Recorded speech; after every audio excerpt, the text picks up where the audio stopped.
I fucked up today. Usually we have 4 people in our rotation when we work out, that's the squad. But we had a friend visiting from out of state, so we decided to add him in. And I made the big mistake of adding weight to my sets. So today's main movement is bench 5x5.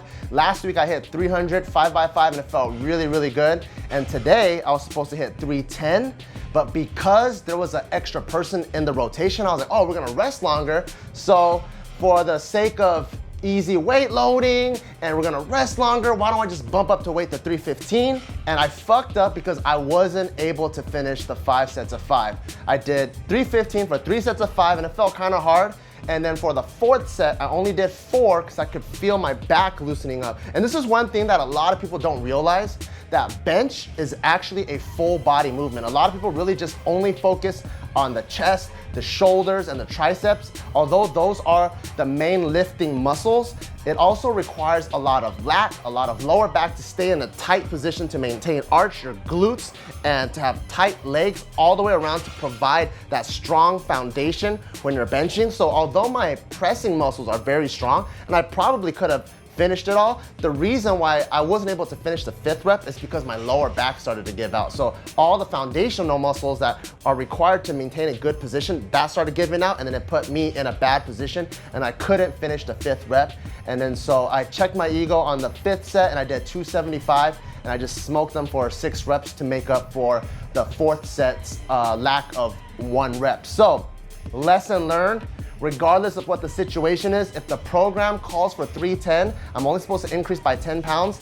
I fucked up by increasing to 15. But on a good note, I've been really trying to focus on my pull-ups. So if you look at the old videos, my pull-up game is actually pretty strong. I think weighing in at about 175, I was able to do pull-ups with 3 plates in between for 5 reps. Now I'm fat as fuck, and I haven't really been working on pull-ups, but although I've trained it so much before, my pull-up game is still relatively okay. I wanna get it back to where it was before. So I've been doing weighted pull-ups for 8, 5, 3, and then 12. And the reason why I have this rep scheme is because I'm not so much focused on volume, because later I'm gonna do a giant set with an insane amount of back volume. So I'm just more focused on the strength, and every single week on the 3 rep, I'm trying to increase weight. So this week I was able to hit 2 plates for 3 reps and it felt really good. So next week I'm gonna just try to add 5, 10 pounds, and hopefully in the near future I'll be able to build up to around 3 plates for 3 reps, weighing around 200, and that'll be a good PR for me. So after that, we went to our usual giant sets for the cardio, accessories, and hypertrophy. And we did a push press 135, behind the neck was 75 pounds, and then side raises, and then we usually do cable front rows for the front delts, and I really like cables because there's that constant tension. When you're using just a barbell, you really only get the workout when it's completely against gravity. Like when that lever motion is completely against gravity, which is the top portion right here, that's where you're gonna get most of the workout. But down here, off your legs, to almost like a 45 degree, because it's not directly going against gravity, you don't get that much of a workout. So what I like about cables is because it's on a pulley system, constantly there's constant tension all the way through. But the problem is we have a big crew and there's a bunch of other people at the gym that wanted to use the cable crossover machine for whatever workouts they want to do. So I don't want to take up their space. So for us, we just moved on and found the second best situation, which is just the barbell. We knocked that out. And if you look back a few weeks, the behind the neck was really hard for me, one for mobility and just for deltoid endurance. But my behind the neck strength has been getting way better. I've been able to get in a deep position and I'm able to blast through them without taking too much of a break. So I can tell that my shoulders are clearly getting stronger. Then we moved on to the back giant set, 185 pen lay rows, and we've been increasing those as well. We first started 135, now we do 185.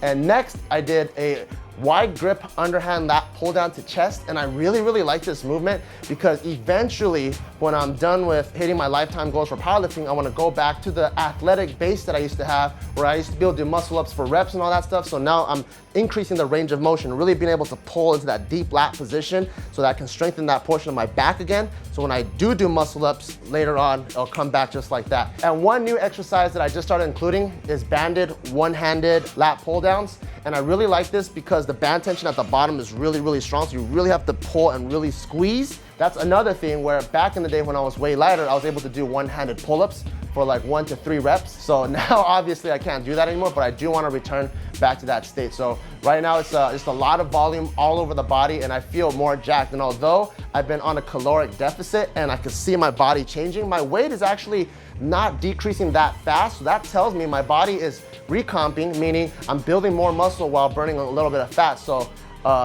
ultimately I am getting leaner, and I'm really, really happy about that. Peace.